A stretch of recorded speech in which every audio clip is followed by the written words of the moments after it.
got this. We have Dan, Danny, Daniel, Dan, Iron Dixon.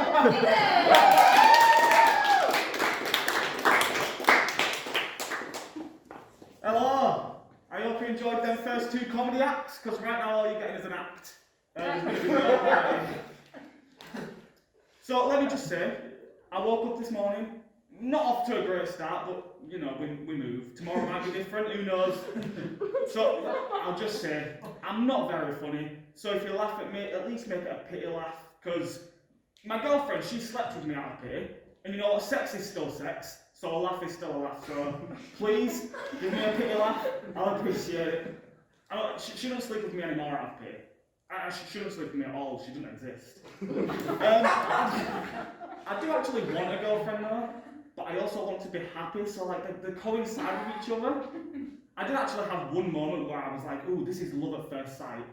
But then I realised I had a lazy eye and I was blind. And I was like, okay, I've dodged a bullet there, it's all good.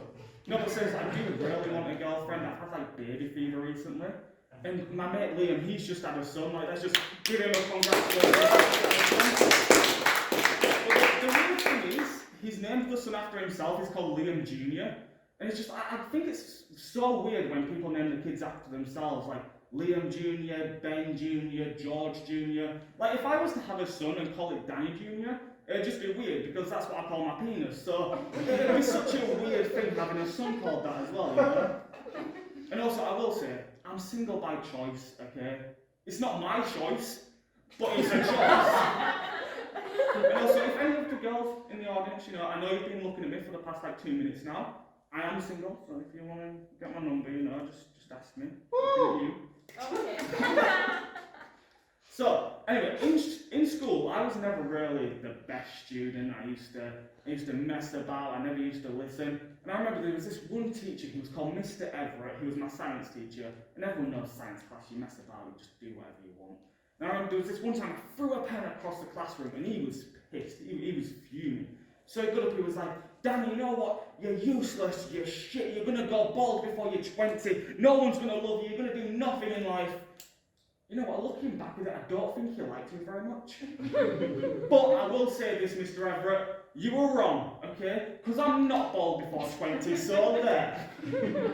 There was also this one teacher, like everyone's always had a teacher in high school and stuff that they just found very, very attractive. There was this one teacher, she was our English teacher, and she was beautiful. And I'm pretty sure she was like 24 years old, we were all 14. And in my 14-year-old mind, I watched a load of movies, and I thought, you know what? I can date a teacher. I can get her to like me. Now again, I'd seen a load of movies, so I thought the way to get a girl to like you was to be a dick to her. So every time in lesson, I would just argue and argue, and I would find any excuse to get her to argue with me. And it got to the point where things were so heated, I was like, yes, this is it, she's gonna like me, she's gonna like me. And nothing happened, she didn't like me, and I was like, you know what, I've got to step it up, I've got to make her get to the point where she just hates me so much that she likes me. So I went into lesson one day and I was just arguing, to the point where she started crying and she left the room. Now everyone's in shock and I was like, oh God, this is the moment. She's left the room crying, she loves me. And then I came into school the next day, I was like, okay, she's gonna ask me. It turned out she quit a job. So I was just like, okay. She's quit a job because she can't date a student. She's gonna find my address and she's gonna date me that way. I'm still waiting. But soon. The sad thing is that's actually a true story. So I'm sorry to that teacher. I'm sorry that I made you quit your job. But, you know, find me soon, please. I'm desperate. But they always say, look forward to the future, you know, so I'm looking forward to the teacher finding me. But they say look forward to the future, but then they say you're going to end up like your parents. And if I end up like my parents, I'm going to either have anger issues or become an alcoholic. So I don't know. If I had to choose, I think I'd be the father. But the father of everyone, which is God. In the sense that people talk about me, but they don't see me. You know? I think that's the best way to go. Anyway, you know what I've realised growing up though? People are so stupid. Like, I read this story about this guy who shoved 9 cream eggs up his ass. That's why Kinder eggs are banned in America. It's not because of children choking, it's because people are inserting them in their ass. But like maybe his friends dared him to be a chicken, so he shoved them up there, and they're probably melted, and they're just like just crumbing down. I don't know. But then I also, we all know about the girl on TikTok who put Gorilla Glue in her hair, and it's just like I was scared to put Pritt stick on my hand when I was a kid, just in case it wouldn't come off, and she's Gorilla Glued her hair. But then apparently it became a trend on TikTok where people were doing the Gorilla Glue challenge, and they were just putting Gorilla Glue everywhere. And there was this one girl who put Gorilla Glue in her private parts. She had the idea that if she was to do it, she could then pee and the Gorilla Glue would just come loose and she'd be fine. That didn't happen. Instead, she just turned herself into a chastity belt. She's just there. It's not looking good. But the worst story I think I've seen is there was this guy who ran into a barbed wire fence, an electric fence, should I say, with his nipples out to electrocute his nipples, and then he sued his teacher because she didn't warn him it was dangerous. It's just common sense. Like, we're the smartest we're the smartest creature on the planet, and yet we've got people that need warning labels on an electric fence to say not to do it. Like, it's like the Tide Pod challenge. They've got to have warnings now. People were eating them and wondering why they got ill. That's like me shooting myself in the knee and being like, oh, my leg's hurting. What's going on here?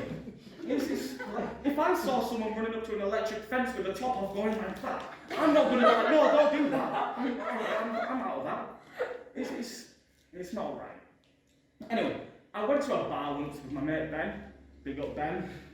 And we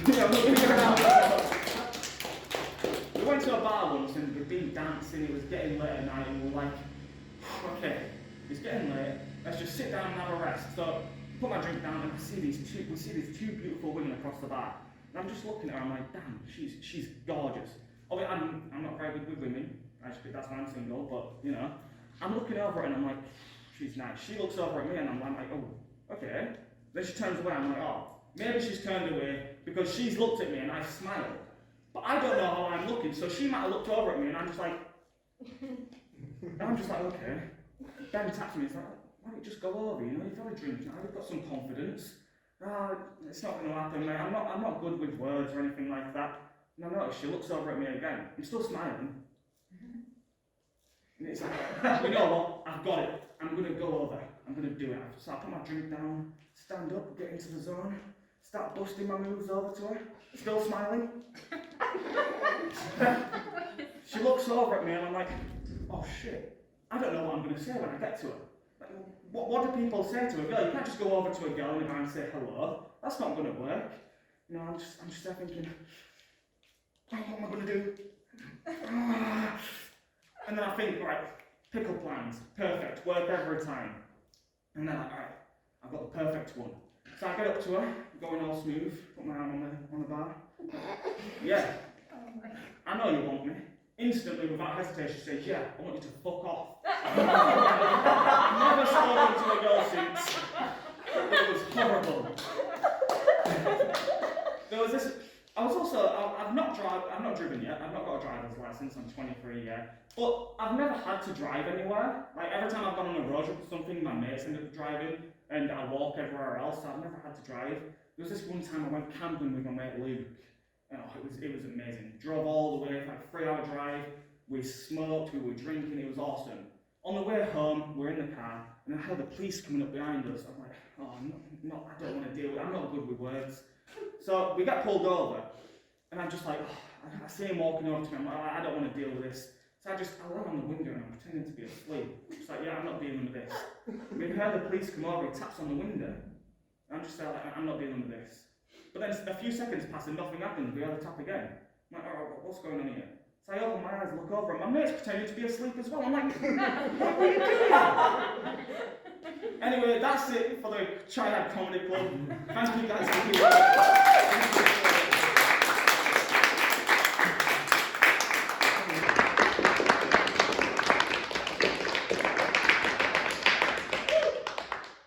Danny, that was yet again amazing.